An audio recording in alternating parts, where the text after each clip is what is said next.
They say every marriage holds secrets, but Lillian Westfield never imagined hers would nearly destroy her, especially while carrying her first child. Married to billionaire investor Christian Westfield, she believed her love story resembled a fairy tale: lavish galas, private jets, a mansion overlooking Central Park. But beneath the glittering surface brewed a betrayal so brazen it arrived with a financial invoice. The audacity. It wasn't from her husband.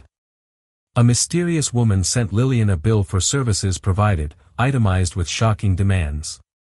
Stunned and pregnant, Lillian refused to be a victim. Instead, she crafted divorce terms so powerful they rocked New York's elite to its core. Lillian Westfield first met Christian Westfield at an auction for the Metropolitan Museum of Art. The year was 2015. The moment she spotted his dark tailored suit and confident stride, she felt a jolt, a mixture of caution and attraction. She had grown up hearing about powerful men from her father, a former advisor at Goldman Sachs, who used to remind her that wealth can be as ruthless as it is glamorous. Yet Christian's charm disarmed her. He didn't just seem wealthy, he seemed genuinely passionate about the arts, about philanthropy, about living a life of meaning. At first glance, their life together looked plucked from a storybook. They traveled to Europe every summer, explored hidden architectural gems, and built a philanthropic foundation aimed at supporting children's education in underdeveloped regions.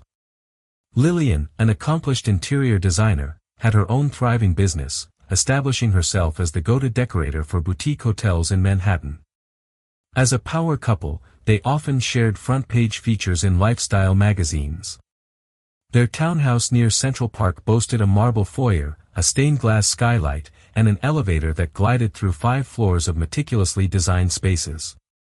They hosted charity balls complete with celebrity guest lists that included people like philanthropist Bill Gates and actress Emma Watson, raising millions for causes dear to them. The public saw them as unstoppable, the epitome of a modern altruistic duo, beautiful, brilliant, and generous. Behind the scenes, though, it wasn't all gleam. The seeds of resentment had begun to sprout the moment Christian's hedge fund soared to new heights. As his business empire expanded, so did his ego. Meetings late into the night, lavish parties with potential investors, and whispered phone calls started to erode the closeness they once cherished. Lillian sensed shifts in Christian's behavior: unexplained getaways, dinner cancellations, fleeting messages on his phone that he'd quickly hide. But Lillian believed in second chances, in conversation over confrontation. She also believed that life was cyclical, times of closeness and distance came in waves. Unaware that a storm of betrayal was brewing just beyond her horizon, Lillian tried to keep her trust intact, focusing on her interior design projects and the exciting news that she was finally pregnant. Lillian grew up in a suburban New Jersey neighborhood, her father, Richard O'Donnell, serving as a financial consultant for Morgan Stanley. From an early age, she absorbed the language of high finance. Her father would bring home annual reports from clients like Warren Buffett and talk about the power of compound interest. It was also at the dinner table where she first learned about the pitfalls of greed and the price one pays when ambition becomes obsession. By the time she met Christian Westfield at that Met Gala auction, Lillian was already a well-regarded interior designer. She had turned a modest inheritance from her grandmother into a small fortune by flipping undervalued apartments in emerging neighborhoods. Her well-earned confidence and thorough financial knowledge ensured she was never overshadowed by wealthy suitors. Christian's background, meanwhile, was more silver-spooned.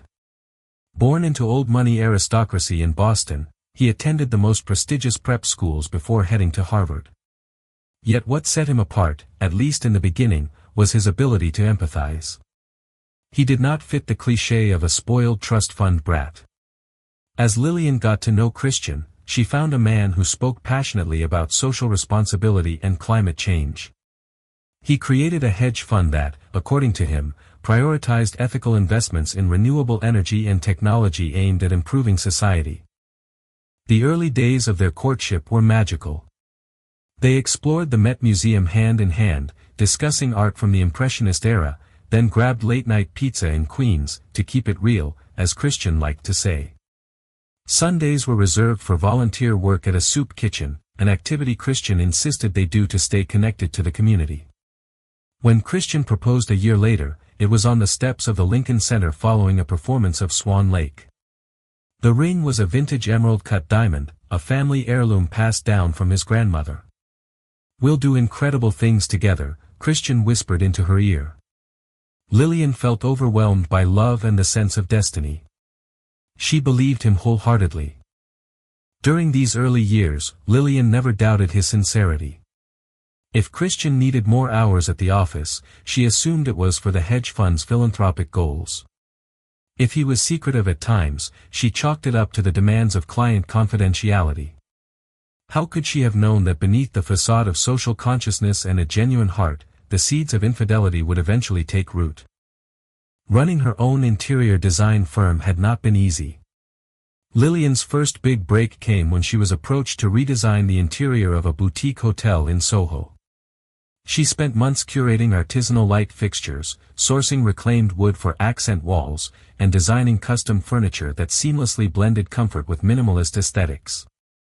The project earned her a feature in Architectural Digest, catapulting her into Manhattan's elite design circle. Lillian soon expanded her portfolio, taking on high-profile clients. She balanced artistic vision with commercial viability, her skill lying in the ability to interpret her clients' personalities into living spaces. Rich colors and subtle textures became her signature. She believed that a home should tell a story about the people who lived there, one of warmth, openness, and the life experiences they cherished. This philosophy extended into her personal life. Lillian was a giver, always placing others first. She volunteered at local shelters, helped new designers find footing in a competitive industry, and offered internships to promising students from underprivileged backgrounds. She possessed a quiet resilience, never one to broadcast her struggles or triumphs. Instead, she let the results speak for themselves. When she discovered she was pregnant, Lillian's heart brimmed with joy. She envisioned a child who would inherit both her creativity and Christian's passion for social good. She began planning a nursery in soft grays and buttery yellows, set to be the coziest space in their enormous townhouse. But amid her excitement, she noticed the first ripples of tension with Christian. He seemed distracted, his phone always buzzing with calls from work. Occasionally, she would overhear bits of hushed conversations that ended abruptly once she entered the room. Still, she clung to hope. Love, after all, had guided them this far, and she believed people could weather storms if they communicated openly. Little did she know she was about to receive a wake-up call, a private invoice in the mail, a brazen challenge to her place in Christian's life, and a demand that would shatter her illusions of security. The Westfield Fund, Christian's brainchild, was initially small. He invested mostly in tech startups that promised environmental solutions, solar energy, wind turbines, and eco-friendly manufacturing. His success stories included early investments in Tesla and Beyond Meat, which propelled the fund into the spotlight as an example of how ethical investments could also be lucrative. As the fund grew, Christian found himself rubbing shoulders with New York's most prominent financiers. He attended exclusive gatherings at the St. Regis Hotel and private dinners in penthouse suites overlooking the Hudson River. Clients flocked to him, eager to be associated with a fund that claimed to do good for the planet while multiplying returns. Those who studied Christian's ascent closely noticed how everything seemed to accelerate after a lavish weekend in the Hamptons hosted by none other than Robert Crown, the reclusive oil magnate turned philanthropist. Rumors circulated about who Christian rubbed elbows with that weekend: executives from Morgan Stanley, a few tech geniuses, and some foreign dignitaries known to hold massive generational wealth. Some friends teased Christian that he was transforming from a philanthropic dreamer into a cutthroat tycoon. He laughed it off, but something undeniably shifted in him. He started wearing bespoke suits from Savile Row, arrived at charity galas in a chauffeur-driven Bentley, and increasingly prized the image of success. It was as though he believed the appearance of virtue was as important, if not more so, than actual virtue. Lillian noticed these changes. In the past, Christian had spoken passionately about supporting impoverished villages in Africa. Now he was too busy managing new deals to attend the foundation meetings. He insisted that a thriving hedge fund would allow them to give more. "We're playing the long game," he'd say with a charming smile. But after each new infusion of capital, Christian seemed more restless. Phone calls lingered late into the night, often behind closed doors. Lillian could sense an invisible wall erecting between them. When she tried to get his attention mentioning new designs, philanthropic initiatives, even her doctor's appointments, his replies were absent-minded and perfunctory. Despite her growing concerns, she hoped it was a phase.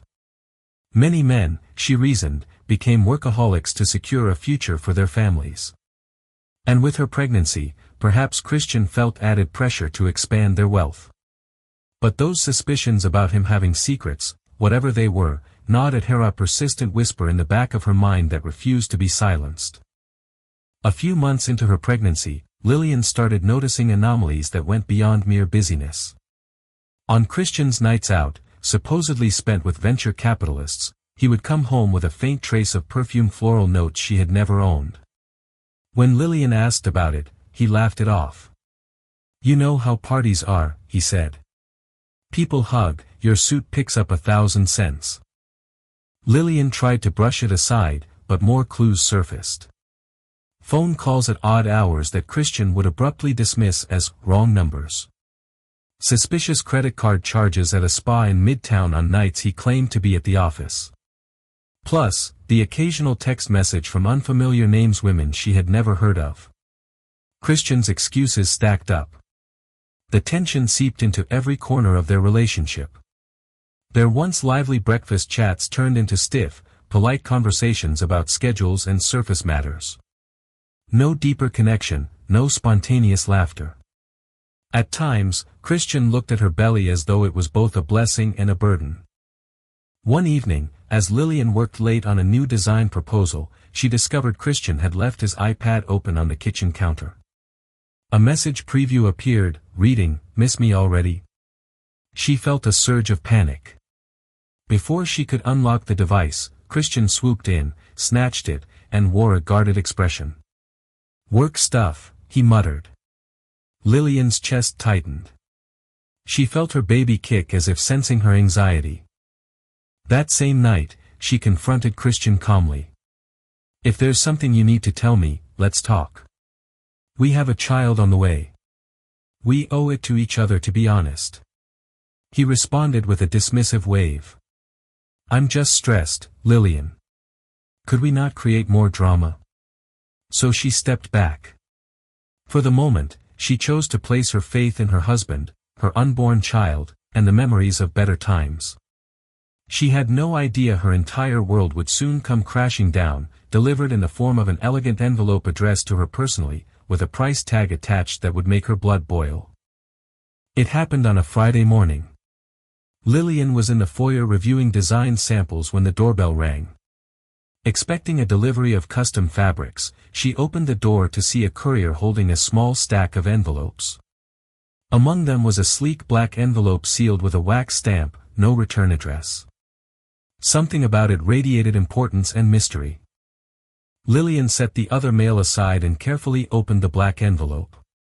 Inside was a crisp piece of stationery that read, "Invoice to Mrs. Lillian Westfield.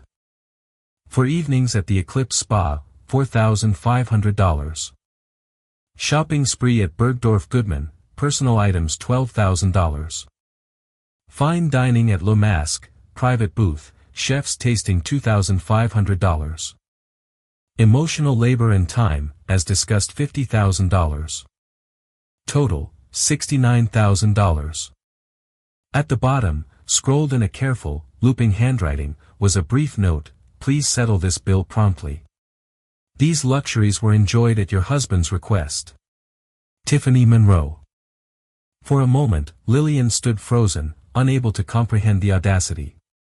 A mistress, a woman openly acknowledging her affair with Christian, was invoicing her. Rage, humiliation, and heartbreak collided in a single, dizzying wave. She dropped the envelope, sank into a chair, and tried to steady her breathing. Her baby fluttered within her, an unsettling reminder of the stakes. Tiffany Monroe. The name was unfamiliar, but Lillian suspected it was the same person behind those suspicious messages on Christian's iPad. How had things escalated to a point where the woman felt confident enough to demand money directly from the wife?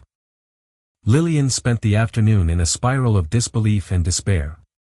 She pressed the invoice against the kitchen table, half tempted to rip it to shreds. Instead, she tried calling Christian. Straight to voicemail. She texted him, short and direct, "We need to talk. ASAP." Hours passed without a response. By sundown, humiliation gave way to fury. How dare Tiffany treat her like a business partner who simply owed her a cut of Christian's extravagances? How dare Christian remain silent? Lillian began drafting a plan in her head, one that would safeguard her unborn child and ensure that she would never again be at the mercy of anyone's betrayal. The mistress wanted a bill settled. Lillian would respond with something far more drastic: divorce terms that no one in their right mind would dare dismiss. Christian finally walked through the door at around 10 o'clock that night, reeking of cologne and exhaustion. Lillian waited in the living room, the black envelope perched ominously on the coffee table. The moment he saw it, his face paled. He tried to mask his panic behind a forced smile, but Lillian's cold glare told him that no charade would work this time. She held up the invoice. "Want to explain this?" Her voice was low, almost calm, which unnerved Christian more than any outburst would have. He stammered, "It's not what you think." But the words rang hollow in the silent room. "Christian," Lillian said, her voice quivering just enough to betray the emotional storm within. "I've tolerated late nights, suspicious phone calls, and secrets. But now this woman, Tiffany Monroe, has crossed a line. She sent me a bill for being your mistress. That's beyond humiliation. That's cruelty." Christian sank into an armchair. For a moment, he covered his face with his hands. When he finally looked up, Lillian saw a glimpse of guilt overshadowed by desperation. Tiffany. She was an investor contact. One thing led to another. It was a mistake. Lillian held up a hand. "Stop. I don't need every sordid detail." She took a trembling breath. "What I need is respect, honesty, and space to think." He tried to move closer, to take her hand, but she pulled away. "Lillian, I love you. I just..." "Don't," she said sharply. "No more empty words." She pressed a protective hand against her belly. "I have a child to consider, a future that cannot be tied to your lies and your wandering impulses." Christian tried to protest, but Lillian's steely resolve shone in her eyes. She told him she would be meeting with her attorney and that she expected his cooperation in a formal separation, if not a complete divorce. He pleaded, offered to see a marriage counselor, anything to keep this from exploding into a public scandal. But Lillian's mind was already made up. She was no longer the naive, hopeful wife who believed everything could be mended with forgiveness. This betrayal, complete with a humiliating invoice, was a line in the sand, and she intended to make Christian and his mistress regret every cent of that $69,000. As dawn broke, Lillian found herself in a dilemma. She didn't want to face this alone, yet she hated the idea of revealing Christian's betrayal to friends or family. It felt too raw, too shameful. But she needed guidance. And so, with a heavy heart, she called the one person who would stand by her unconditionally, her old college friend, Becky Sandoval. Becky was a shark of a lawyer specializing in family law with a stint at the prestigious firm Morgan & Ledbetter. They had remained close since dorm life at Parsons School of Design, bonding over late-night pizza and endless chatter about personal dreams. Becky had always admired Lillian's warmth and creativity, just as Lillian admired Becky's fierce intellect and unwavering loyalty. When Lillian arrived at Becky's Upper West Side apartment, she clutched the incriminating invoice like a damning piece of evidence. Becky's eyes widened as she read the details, her face flushing with indignation. What kind of sociopath demands money from a pregnant wife for entertaining her husband? Becky asked, outraged. Lillian sighed, tears brimming. This is what my life has become. I feel humiliated and lost. I don't want to remain married to him if this is how he treats me. But I also need to protect myself and, especially, the baby. Becky set aside her coffee mug. I'll help you navigate this. We'll make sure you get what you deserve. Christian is wealthy, and you've invested years of emotional labor and your own funds into this marriage. You should be compensated, especially with a child on the way. Relief flooded Lillian. I've been so afraid. Christian's influence is enormous. The press loves him. I don't want to be seen as some gold digger or a scorned woman looking for revenge. Becky's gaze hardened. Don't you dare blame yourself. If he wants to flaunt his mistress's bills, we'll see how he handles real legal action. Let's prepare for the worst. It might get ugly, but you won't face it alone. With that conversation, Lillian felt a spark of hope. She had an ally, someone who believed in her worth and had the legal chops to fight for it. The next move was to draft a set of divorce terms so formidable that Tiffany's petty invoice would look like spare change in comparison. Days passed as Becky and Lillian meticulously prepared the divorce papers. They combed through Christian's assets, from his shares in ecotech companies to real estate holdings in Manhattan, London, and even a small vineyard in Napa Valley. It was a painstaking process, but each detail added another brick to Lillian's protective wall. During this time, Christian vacillated between begging for forgiveness and lashing out. He bombarded Lillian with frantic calls, alternately promising to end things with Tiffany and accusing Lillian of overreacting. Her silence only fueled his desperation. But the mistress, Tiffany Monroe, had other plans. She was about to make her move, determined to ensure she wasn't dismissed as a fling. One morning, Lillian awoke to a flurry of missed calls from unknown numbers. Confused, she checked her voicemail. Mrs. Westfield, we're reporters from the Daily Chronicle. We'd love a comment on the rumor that your husband might be separating from you for Ms. Monroe. Her heart raced as she realized Tiffany had leaked the affair to the press. Within hours, paparazzi swarmed her townhouse, snapping photos of Lillian with her baby bump, shouting questions like, "Is it true about the woman who sent you a bill?" Panicked, Lillian called Becky, who advised her to stay indoors and not respond publicly. Any statement now could be twisted, Becky cautioned. Let's finalize the divorce terms first. But Tiffany wasn't done. She posted cryptic photos on social media, hinting at a luxurious lifestyle, spa visits, helicopter rides, lavish dinners. In one particularly brazen post, she wore a diamond necklace that Lillian recognized as a gift from Christian during their first anniversary trip to Paris. The caption read, "When he knows how to keep a woman happy." Lillian's fury threatened to consume her. This woman's audacity was unrelenting. She was not simply content with an affair, she craved publicity, as though flaunting her conquest of a billionaire husband was a twisted badge of honor. While Christian tried to contain the media fallout, Lillian focused on her unborn child. She felt the baby's kicks more frequently now, a constant reminder that she wasn't just fighting for herself. She was fighting for a secure future for her little one, free from the toxic betrayal that had marred the family's foundations. The tension surged to a boiling point. If Tiffany thought she could manipulate the narrative and paint Lillian as a hapless victim, she had underestimated the strength and cunning of the woman she had so brazenly provoked. The phone refused to stop ringing. Journalists, bloggers, even former acquaintances looking for gossip, everyone seemed ravenous for a scoop. Lillian leaned against her kitchen counter, trying to steady her breath. Christian had left frantic messages. "Don't do this, Lillian. We can weather the storm. I'll cut Tiffany out of my life." But a single glance at the black envelope pinned to her fridge reminded her why she couldn't stay silent any longer. She grabbed her keys and left the townhouse, escorted by a private security guard Becky had arranged to keep the paparazzi at bay. Her destination was the Morgan and Ledbetter law firm, Becky's office, where she would finalize her decision to file for divorce. Once inside Becky's glass-walled conference room, she was greeted by towering stacks of documents. Lillian's chest tightened at the sight. This is it, then. The official separation, she said softly.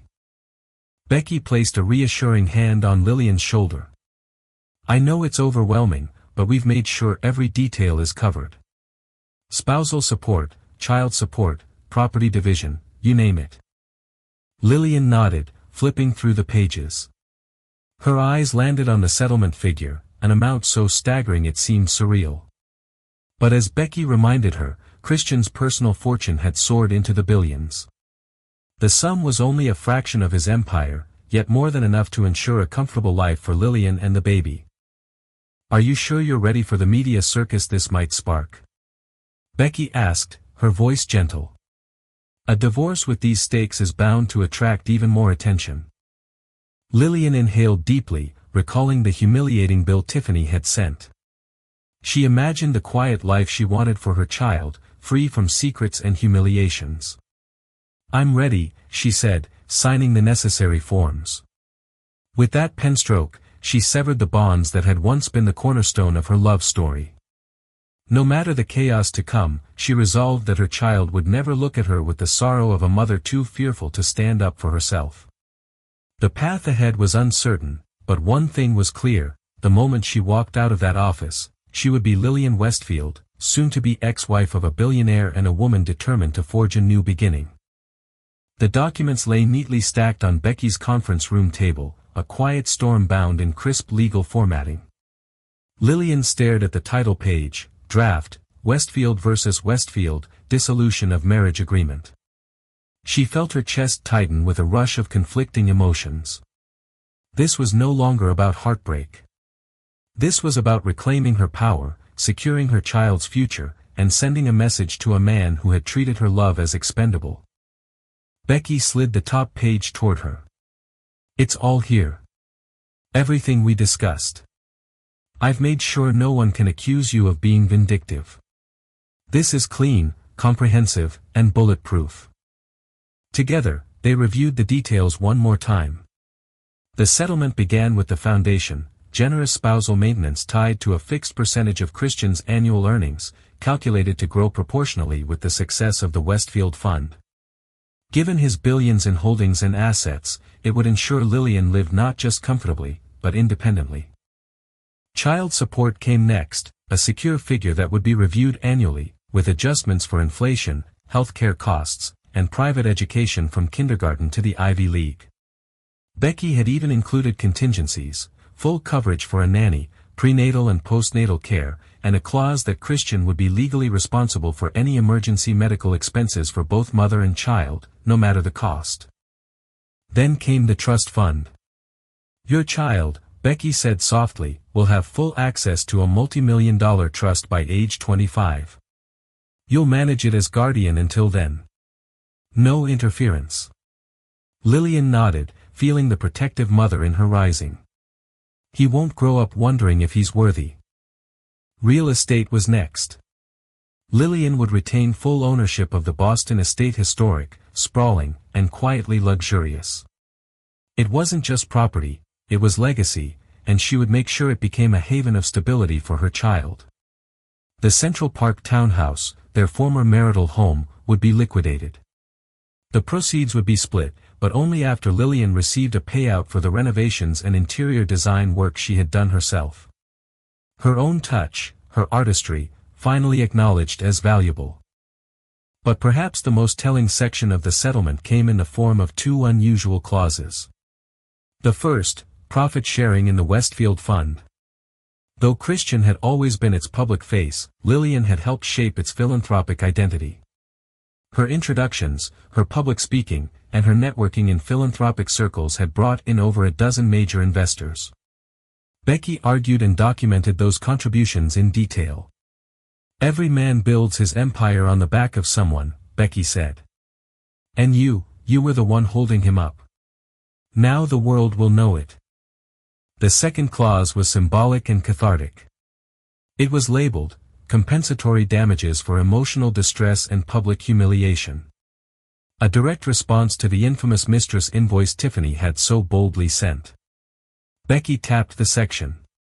$500,000. It won't undo what she did, but it's a message. Lillian didn't smile, but her eyes hardened with clarity.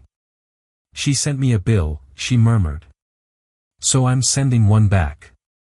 At the end of the document, a confidentiality agreement sealed the terms.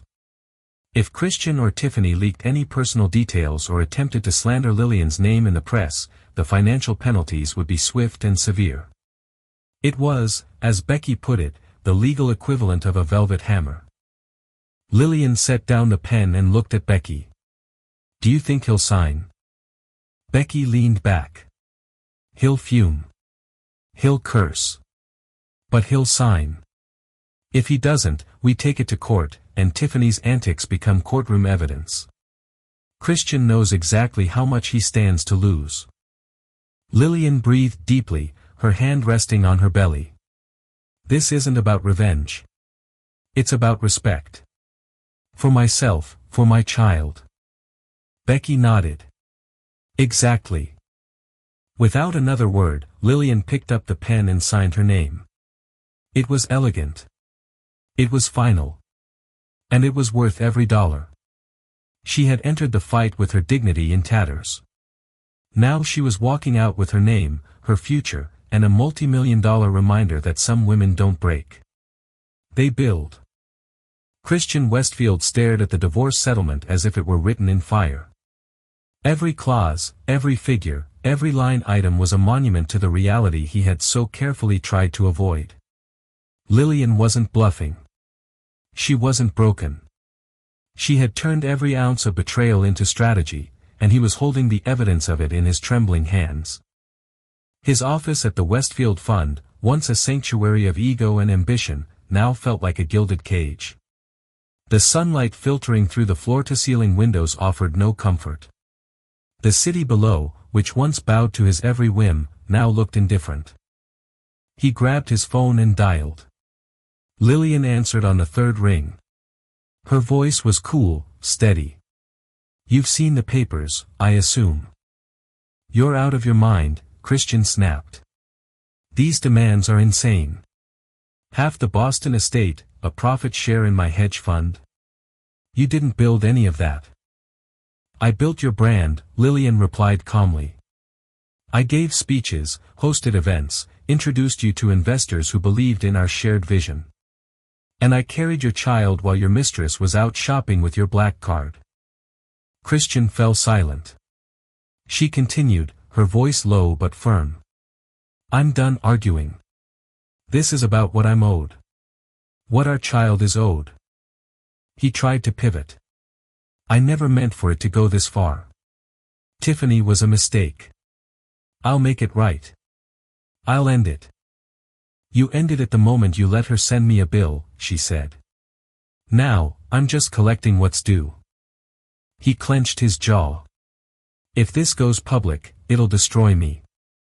Then sign quietly, she answered. Or drag it out and let the world watch. The call ended. Christian hurled the phone across the room. It hit the glass wall with a sharp crack but didn't shatter just like Lillian. She didn't break. She simply became sharper. He sat back down and ran a hand through his hair. In his mind, she had always been the quiet one, the soft-spoken designer who stood by his side, smiled for the cameras, and forgave easily. He never expected her to outmaneuver him. He never imagined she would be the one to bring him to his knees. But now, for the first time in his life, Christian Westfield had lost. Not in business, not on paper, but where it mattered most. And Lillian? She had just begun to win. The headlines didn't slow down. If anything, Tiffany Monroe's outrageous behavior at the law firm had poured gasoline on an already raging fire. The press had a field day. Rumors swirled across Manhattan's elite social circuits, mixing fact and fabrication into a sensational cocktail of betrayal, scandal, and high society drama. Westfield showdown, Mistress crashes negotiations. The $69,000 invoice that triggered a billion-dollar divorce. Pregnant wife shuts down mistress mid-tantrum. Bravo! Lillian didn't bother reading most of it. She stayed focused. The settlement was still pending, and Christian's legal team, led by the notoriously aggressive Henry Steinberg, had not backed down. If anything, they were doubling down, working to undermine her role in Christian's empire, attacking her emotional distress claims, and trying to portray her as a woman using her pregnancy to secure wealth. It was a ruthless strategy, but Becky had anticipated every move. While Steinberg launched his offensive, Becky went on the offensive of her own. Through a calculated, anonymous leak to a reputable gossip columnist, a key piece of the narrative hit the media like lightning, the original invoice Tiffany had sent to Lillian. Public opinion, which had been somewhat divided, swung sharply in Lillian's favor. The image of a pregnant woman receiving a demand for spa bills and emotional labor from her husband's mistress sent shockwaves through society. Tiffany Monroe quickly became a cautionary tale, lampooned online, mocked on talk shows, and widely seen as a greedy opportunist who had overplayed her hand. She actually sent a bill, one late-night host joked. Was there a line item for betrayal with interest? The media, once circling Lillian like vultures, now began referring to her with a new moniker, the Graceful Storm. But it wasn't just a PR win. Behind the scenes, the damage to Christian's carefully curated public image was substantial. The Westfield Fund, which prided itself on socially responsible investing, was suddenly the subject of investor scrutiny. Several high-profile clients privately reached out to Christian's partners with concerns. Rumors began to surface that certain board members were considering asking him to step down as CEO, temporarily if not permanently. And Christian felt it. For the first time in his professional life, he wasn't in control. In private emails and messages, he vacillated between fury and panic.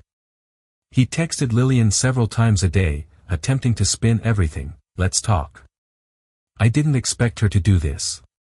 I never meant for you to get dragged into this. I still love you. Lillian never replied. The silence was strategic and empowering. Instead, she met with Becky daily to refine the settlement, adjusting child support to scale with inflation, inserting clauses that would secure access to trust funds for the child, and demanding formal recognition of her contributions to the fund's public image. Every speech you gave, Becky reminded her, every gala you hosted, every introduction you made that has value. Don't let them erase that. Christian's team countered. They attempted to settle under the table, offering a smaller figure in exchange for a non-disclosure agreement. They framed it as a dignified solution. Lillian saw it for what it was, a final attempt to hush the truth. Her answer was firm, no deal without justice. While her name was being tossed around dinner parties and editorial columns, Lillian stayed grounded. She focused on her health, her baby's well-being, and her own mental clarity. Prenatal yoga, calls with her mother, and long walks in Riverside Park became her sacred rituals. She journaled often, not about pain, but about resilience. And when news broke that Tiffany Monroe had fled the city, her social media gone dark, her brand in tatters, Lillian didn't celebrate. She simply felt done. Christian's world was imploding. His empire strained under public pressure. His charm, once his strongest weapon, had lost its power. And now, cornered on all sides, he agreed to a final meeting. The room was the same one where Tiffany had once thrown a tantrum, but this time, Lillian was calm, commanding, and utterly unmoved. On one side, Christian and his legal team, their expressions guarded. On the other, Lillian, Becky, and the full weight of truth on their side. This wasn't just about money anymore. This was about legacy, and Lillian had no intention of walking away with anything less than everything she and her child deserved. Lillian had expected the legal negotiations to be tense. She had not expected Tiffany Monroe to storm through the doors of the law firm in 5-inch stilettos, a designer handbag clutched in one manicured hand and a folded legal document in the other like it was a weapon. It was midday, and the conference room was quiet. On one side sat Lillian, Becky, and a composed junior associate. On the other, Christian and his lawyer, Henry Steinberg, who had been carefully reviewing the final draft of the divorce settlement. That delicate calm shattered when the door burst open. "You think you can just erase me?" Tiffany's voice sliced through the air, shrill and furious. Everyone turned. "Tiffany, this is a private," Steinberg began, rising from his seat. She ignored him and marched straight to Lillian, her heels clicking with sharp finality. "Mrs. Westfield," she sneered. "You have no idea what's coming. Christian made promises. I was there for him when he needed someone. I deserve to be compensated." Lillian didn't flinch. She sat tall, her baby bump visible beneath her cream knit dress, her face an unreadable mask of calm. "Compensated?" Lillian asked softly, as though tasting the word. "Yes." Tiffany snapped, waving the letter in her hand. "I have a statement from my lawyer. I've been threatened, silenced, and now. Now you want to walk away with everything like I was never part of it." Christian rose then, his expression a mix of panic and disbelief. "Tiffany, stop. We've already talked about this. You weren't supposed to." "Oh, I'm done waiting," she snapped at him, turning back to Lillian. "I won't be erased. I was with him for months. While you were playing perfect wife, I was the one keeping him sane. You think you're the victim? Please. This world doesn't reward women who play it safe. It rewards women who fight." Becky stood now, placing herself subtly between Lillian and the raging woman. "You're trespassing, Ms. Monroe. And from what I can tell, you've just attempted to issue a demand under threat, on record." Tiffany rolled her eyes. "Oh, spare me the lawyer routine. You're just mad I spoke first." Lillian slowly stood. Her calm was unnerving. She walked past Becky, past Christian, until she stood directly in front of Tiffany, close enough to see the sweat beading beneath the woman's flawless foundation. "You sent me a bill," Lillian said, her voice steady. "For massages, for dinners, for time. You dared to put a price on betrayal and deliver it to the woman carrying his child." Tiffany's lips parted, but no words came. Lillian took a small breath. "Let me make something very clear. You are not owed a cent. You were a willing participant in someone else's marriage. And if Christian promised you something, take it up with him. But you will never again speak to me. Never send me anything. Never show up in my space." Becky chimed in. "If you do, Ms. Monroe, we will file for harassment and a restraining order." Christian looked like he wanted the floor to swallow him whole. "Tiffany, leave." Tiffany glared at him. "You're a coward." He didn't argue. Lillian continued, her voice now cool and clear. "You came here today to prove something, but all you did was confirm what I already knew. You're not a threat. You're noise. And I no longer listen to noise." Tiffany's confidence cracked. She turned to Christian one last time. "Don't think this is over." Then she stormed out, the echo of her heels fading down the hallway. For a long moment, the room was still. Then Becky let out a slow exhale. "Well, that saves us a subpoena." Lillian sat back down and glanced at Christian. He couldn't meet her eyes. The mistress had shown her cards and folded.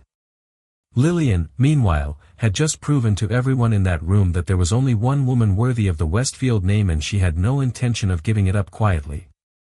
The hospital room was unnervingly quiet. Machines beeped steadily, monitoring Lillian and the baby as nurses came and went in soft-soled shoes. Christian sat in the corner, watching her sleep. He looked smaller now, his usual commanding presence wilted under guilt and exhaustion. The bags under his eyes weren't from stress alone, they were from shame. Earlier that morning, a new test had revealed complications with Lillian's pregnancy. Though the baby's vitals were stable, doctors warned of heightened risk. "Bed rest is crucial," the specialist had said firmly. "And minimal emotional stress. You're both strong, but your body needs protection now more than ever."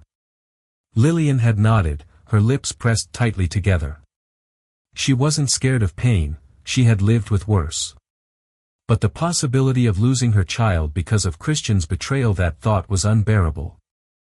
Christian had lingered at her bedside all day, offering water, fluffing pillows, whispering apologies.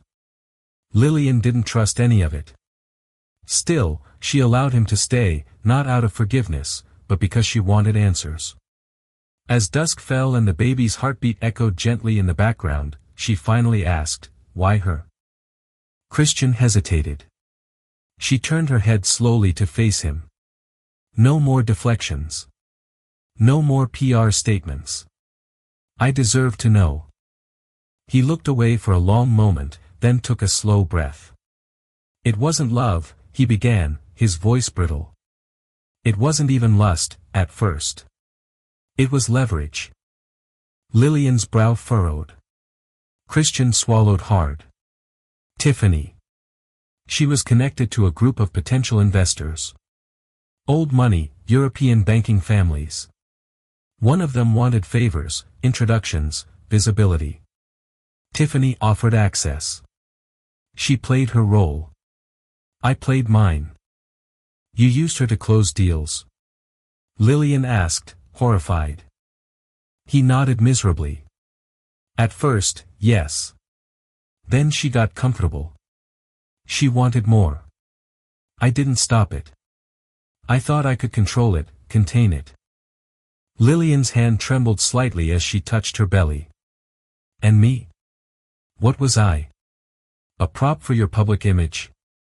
No, he said quickly, standing. Never. You were the only real thing in my life. I know that now. But you didn't know it then, she replied flatly. Not when you let your mistress invoice me. Not when you lied. Not when you put our child at risk. He couldn't meet her eyes. I thought I married a man with vision, she said softly, tears welling but not falling. Instead, I married someone who sold his soul for quarterly gains. Christian moved closer. Lillian, I'm so sorry. I'll spend the rest of my life making this right. She looked at him, weary but unwavering. You can't undo this. But you can stay out of my way while I protect what you nearly destroyed. That night, as Christian left the room, shoulders slumped under the weight of his own undoing, Lillian reached for the small ultrasound photo taped beside her bed. She ran her fingers over the black and white blur of her baby's tiny face. I'll do better, she whispered to her unborn child. For both of us. The betrayal was complete, but so was her resolve. The week Lillian spent in the hospital passed in a haze of fluorescent lights, whispered check-ins, and quiet determination. Her condition had stabilized. The baby was strong, and doctors were optimistic. But emotionally, Lillian was still reeling, not from fear of the future, but from finally accepting the irrevocable truth. Her marriage to Christian was over. Christian visited often. He brought flowers, asked about the baby, and hovered like a man trying to rewind a clock that was already broken. But Lillian no longer softened at his gestures. She spoke to him kindly but distantly, the tone of a woman who had drawn a line and refused to cross it again. You made your choices, she told him during one of his visits. Now I'm making mine. While Lillian recovered, Becky worked tirelessly behind the scenes. The updated divorce terms were not just strategic, they were airtight. Every clause protected Lillian's physical health, emotional well-being, and financial future. Any further medical care or complications from the pregnancy would be covered in full. The child support agreement wasn't just generous, it was indexed to Christian's investment growth and protected from fluctuation. A separate education fund would guarantee the child access to top institutions, no matter what scandals might affect the Westfield name in the years ahead. Christian's legal team reviewed the documents in tense silence. They knew they had no leverage left. His mistress had imploded their case with one reckless outburst. His reputation, though salvaged publicly with a carefully crafted press release, was in tatters behind closed doors. Investors were uneasy. Board members had whispered about voting him out. And Lillian, graceful as ever, had won without ever stepping into the mud. With quiet reluctance, Christian signed. No outburst, no final attempt at persuasion, just the scratch of a pen on paper, the official end of the marriage he had ruined. The following afternoon, Lillian was released from the hospital. Her steps were slow, cautious, but every movement radiated purpose. Paparazzi waited outside the private entrance. She walked past them calmly, sunglasses on, a protective hand resting on her baby bump. She said nothing. She didn't need to. Her silence spoke louder than any headline ever could. A car arranged by Becky whisked her away, not to the townhouse she once shared with Christian, but to a sleek, sunlit condo in Tribeca, one Lillian had secured under her own name. The space was modern and warm, designed by one of her former protégés and gifted to her as a gesture of solidarity. As she stepped inside, something in her exhaled. Not relief, not triumph, freedom. There were still boxes to unpack, nursery plans to finalize, and 1,000 small tasks to prepare for motherhood. But for the first time in months, maybe even years, she felt weightless. Her name was hers again. Her space, her future. A year later, the city was just as loud, but Lillian's world was quiet. She had given birth to a healthy, beautiful boy she named Theo for short. He had her calm eyes and a spirit that filled every corner of their new home with light. The Tribeca condo, once a symbol of escape, was now a sanctuary of her own making, filled with soft textures, warm woods, and the sound of a baby's laughter. Her design firm, once a source of pride, had become a testament to her resilience. Her first client post-settlement, a new wellness retreat in upstate New York, was a roaring success. The space, which she designed around themes of renewal and quiet strength, became her signature. It was, in many ways, a mirror of her own rebirth. Christian was a footnote in her new story. He paid the settlement without protest and saw Theo on scheduled weekends, a diminished figure who seemed to understand, finally, the magnitude of what he had lost. Tiffany Monroe had vanished completely, a forgotten blip in the relentless news cycle. Her attempt to provoke Lillian had backfired so spectacularly that she became a cautionary tale whispered at cocktail parties, a punchline about a woman who sent a bill and ended up with nothing. One late spring evening, Lillian stood in her living room, a glass of herbal tea in hand, watching Theo sleep in his bassinet. Sunlight streamed across the hardwood floor, catching the dust motes dancing in the air. She smiled, not at a camera or for an audience, but for herself. She had not only survived betrayal, she had transformed it. The mistress had sent her a bill for $69,000. Lillian had sent back divorce terms worth millions. But in the process, she had secured something far more valuable, her peace. Lillian's journey is a powerful reminder that betrayal, no matter how deep, can be a catalyst for rediscovering our own worth. She turned a humiliating demand from her husband's mistress into an opportunity to build a secure and beautiful future for herself and her child. In doing so, she proved that resilience and self-respect can outweigh even the grandest illusions of wealth and status. Thank you for joining us on this emotional roller coaster of secrets, scandal, and redemption. If you found Lillian's story inspiring, or if it made your blood boil, please show your support by liking this video, sharing it with friends, and subscribing to our channel. Your support helps us bring more gripping tales to life. And remember, sometimes the darkest moments can lead to our brightest new beginnings. Until next time, stay strong, know your worth, and never be afraid to write your own happy ending.